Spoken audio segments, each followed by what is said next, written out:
আজকের সবচেয়ে আলোচিত প্রশ্ন, পাকিস্তানের রাজনীতিতে কি আসছে সবচেয়ে বড় মোড়। 3 বছর ধরে কারাগারের অন্ধকারে থাকা সাবেক প্রধানমন্ত্রী ইমরান খানকে ঘিরে হঠাৎ কেন শুরু হয়েছে নতুন আলোচনা।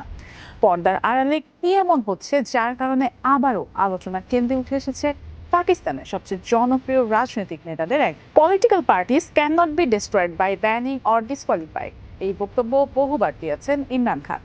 তার সমর্থকদের দাবি, একটি রাজনৈতিক দলকে নিষিদ্ধ করে কিংবা একজন নেতাকে অযোগ্য ঘোষণা করে জনগণের সমর্থন মুছে ফেলা যায় না। আর সেই বক্তব্যই আবারও নতুন করে আলোচনা এসেছে যখন তার মুক্তির সম্ভাবনা নিয়ে আন্তর্জাতিক গণমাধ্যমে প্রতিবেদন প্রকাশিত হয়েছে। একসময় বিশ্বকাপ জয়ী অধিনায়ক, কোটি মানুষের নায়ক, পাকিস্তানের ইতিহাসের অন্যতম জনপ্রিয় রাজনৈতিক ব্যক্তিত্ব, অথচ সেই মানুষটি আজ পরিচিত একজন বন্দী হিসেবে।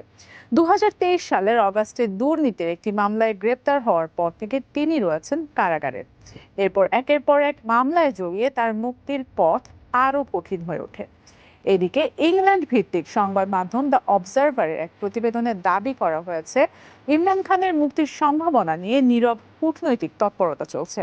প্রতিবেদনে বলা হয়েছে, সরাসরি সরকারি আলোচনার পরিবর্তে তৃতীয় পক্ষের মাধ্যমে সমাধানের পথ খোঁজা হচ্ছে, যদিও সংশ্লিষ্ট পক্ষ থেকে এ বিষয়ে আনুষ্ঠানিক কোনো নিশ্চিত ঘোষণা দেয়া হয়নি। বিশ্লেষকদের মতে, পাকিস্তানের দীর্ঘ রাজনৈতিক অচলাবস্থা এবং ক্রমবর্ধমান রাজনৈতিক মেরুকরণ দেশটির স্থিতিশীলতার জন্য বড় চ্যালেঞ্জ হয়ে দাঁড়িয়েছে।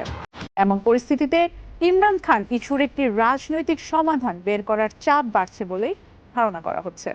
অন্যদিকে ইমরান খানের পরিবার থেকেও এসেছে উদ্বেগজনক অভিযোগ। এক যৌথ বিবৃতিতে তার দুই ছেলে সুলাইমান খান ও কাশিম খান দাবি করেছেন তাদের বাবাকে দীর্ঘ সময় ধরে একটি নির্জন কক্ষে আটকে রাখা হয়েছে। তারা অভিযোগ করেন, পরিবারের সদস্যদের সঙ্গে নিয়মিত যোগাযোগের সুযোগ নেই, এমনকি স্বাধীনভাবে কথা বলার সুযোগও সীমিত। দীর্ঘদিনের এই বন্দি জীবনের কারণে তার শারীরিক অবস্থারও অবনতি হয়েছে বলে আশঙ্কা প্রকাশ করেছেন তারা। একই ধরনের উদ্বেগ প্রকাশ করেছেন আন্তর্জাতিক গণমাধ্যম বিষয়ক উপদেষ্টা সৈয়দ জুলফি বুখারী। তার দাবি, ইমরান খানকে প্রায় সম্পূর্ণ বিচ্ছিন্ন অবস্থায় রাখা হয়েছে।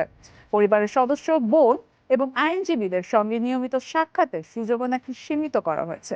তিনি মানবিক দৃষ্টিকোণ থেকে দ্রুত চিকিৎসা এবং মুক্তির বিষয়টি বিবেচনার আহ্বান জানিয়েছেন। তবে পাকিস্তান সরকারের পক্ষ থেকে এসব অভিযোগের বিষয়ে আনুষ্ঠানিকভাবে কি অবস্থান নেওয়া হয়েছে সেটিও সমান গুরুত্বপূর্ণ, কারণ রাজনৈতিকভাবে সংবেদনশীল এই বিষয়টি নিয়ে দেশটির সরকার ও বিরোধী পক্ষের বক্তব্যে রয়েছে বড় ধরনের পার্থক্য।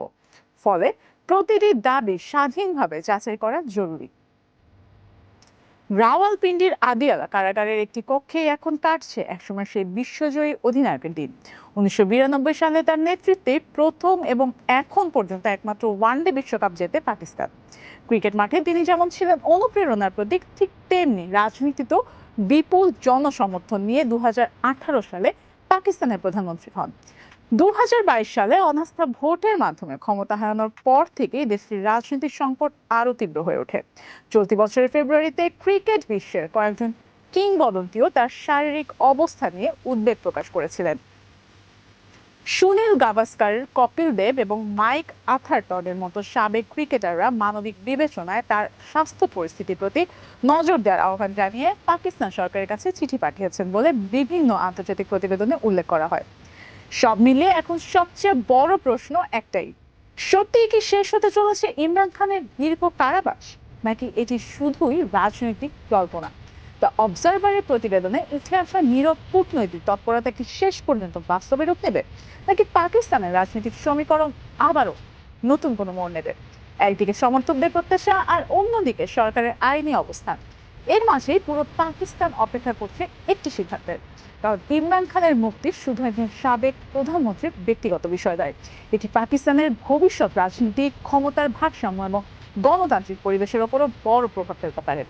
এখন সবার নজর ইসলামাবাদের দিকে। সত্যিই কি বিশ্বকাপ জয়ী সেই অধিনায়ক আবারও মুক্ত আকাশের নিচে ফিরবেন, নাকি অপেক্ষার প্রহর আরো দীর্ঘ হবে? সেই উত্তরই সময় বলে দেবে। আফরিন প্রিয়া, টাইমস 24।